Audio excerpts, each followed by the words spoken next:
औज़ुबिल्लाहि मिनश्शैतानिर्रजीम बिस्मिल्लाहिर्रहमानिर्रहीम। अस्सलामु अलैकुम वरहमतुल्लाहि वबरकातुहू। कैसे हैं आप सब बच्चों? मैं उम्मीद करती हूँ कि आप सब ईमान और सेहत की बेहतरीन हालत में होंगे, अपने घरों में सेफ़ एंड साउंड रह रहे होंगे, SOPs का ख्याल रख रहे होंगे। मैं उम्मीद करती हूँ कि आप सबकी ईद बहुत अच्छी गुज़री होगी और आप सबका रमज़ान बहुत अच्छा गुज़रा होगा। अल्लाह ताला हम सब की इबादत को कबूल फ़रमाए और हम सब की कमी कोताही को माफ़ फ़रमाए, आमीन।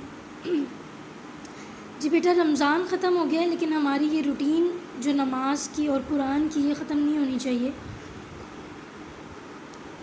आप लोगों ने खूब एंजॉय किया होगा सारा कुछ। अब हम ज़रा पढ़ाई की तरफ आ जाते हैं, ठीक है। आप लोगों ने हिफाजत की दुआएं बिल्कुल नहीं छोड़नी।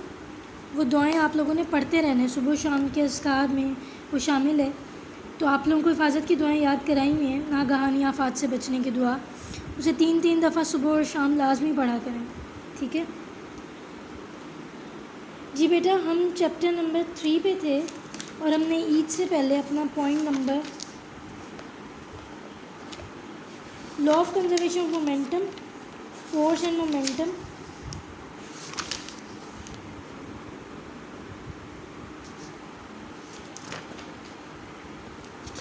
ये हमने अपने पॉइंट्स पढ़ लिए थे, ठीक है। एग्जाम्पल्स भी हमने 3.6 तक देख ली थी, 3.7 भी हमने देख ली थी।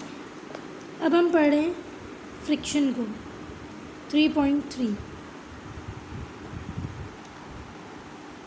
अच्छा जी, आपने क्या करना है, आज हमने कितना पॉइंट पढ़ना है? ये 3.3 पेज नंबर 72 पे आपने इसे टिक करें। इधर यहाँ पे डेट डालें आज की 17 मई, ठीक है। आप यहाँ पे डेट डालें। पेज नंबर 74 पे जो फर्स्ट 2 लाइंस हैं, हमने बेसिकली इसे यहाँ तक पढ़ना है आज, ठीक है। तो आप इसे यहाँ तक मार्क कर लें, 74 पेज तक। 72 से सारे बच्चे कर लें। जब आप लोग स्कूल आएंगे तो आपके ये डेट्स वगैरह चेक होंगी।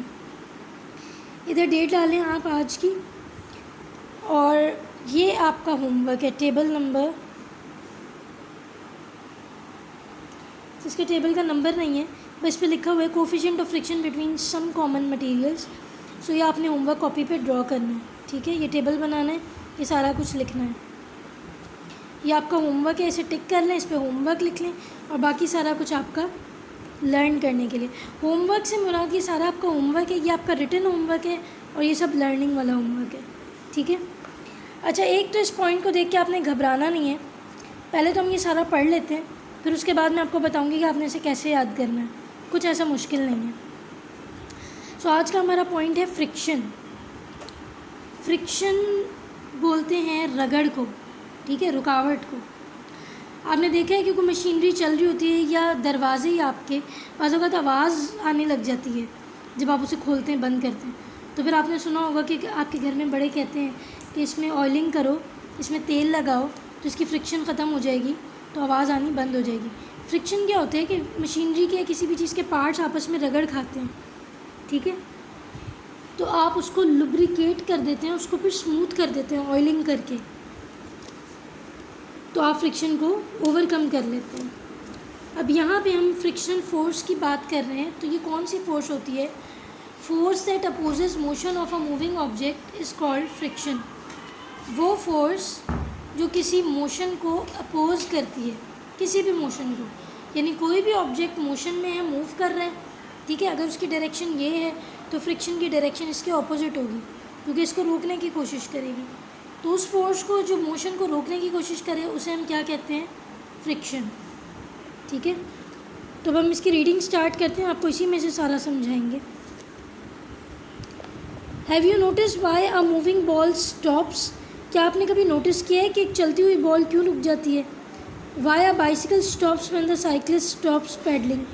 या कोई बाइसिकल भी क्यों रुक जाती है अगर कोई साइकिलिस्ट जो है, जो साइकिल चला रहा है, पैडलिंग रोक दे? बॉल अगर चलती रहे, आपने एक दफ़ा उसे हिट किया और वो मूव कर रही है, लेकिन आखिरकार अगर आप उसे नहीं रोकेंगे तब भी वो रोकी जाएगी। क्यों? क्योंकि वो मोशन में है, वो मूव कर रही है, तो उसके अपोजिंग एक फ़ोर्स है जिसे हम कहते हैं फ्रिक्शन, और फ्रिक्शन उसको रोक देगी। इसी तरह अगर साइकिलिस्ट जो है वो पैडल चलाना बंद कर दे तो व्हील्स मूव कर रहे होते हैं, लेकिन इनके मूव करते ही यहाँ पे इनके अपोजिंग फोर्स आएगी फ्रिक्शन। तो अगर ये पैडलिंग छोड़ देगा तो क्या होगा, फ्रिक्शन इसको रोकने की कोशिश करेगी और आखिरकार ये रुक जाएगी bicycle. A cyclist keeps on pedalling to overcome friction. तो इसीलिए फ्रिक्शन को रोकने के लिए इसे क्या करना है, मुसलसल पैडल घुमाते रहना है।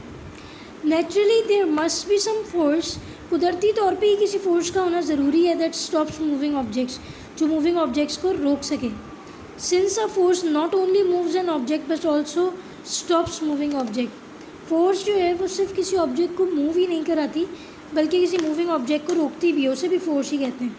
आपने पीछे फोर्स की डेफिनेशन में ये पढ़ा था, force is an agency that stops और tends to stops a moving object, that moves और tends to move a moving object और changes the shape of an object. ठीक है, या तो किसी ऑब्जेक्ट को मूव करेगी या मूव करने की कोशिश करेगी, या रोकेगी या रोकने की कोशिश करेगी।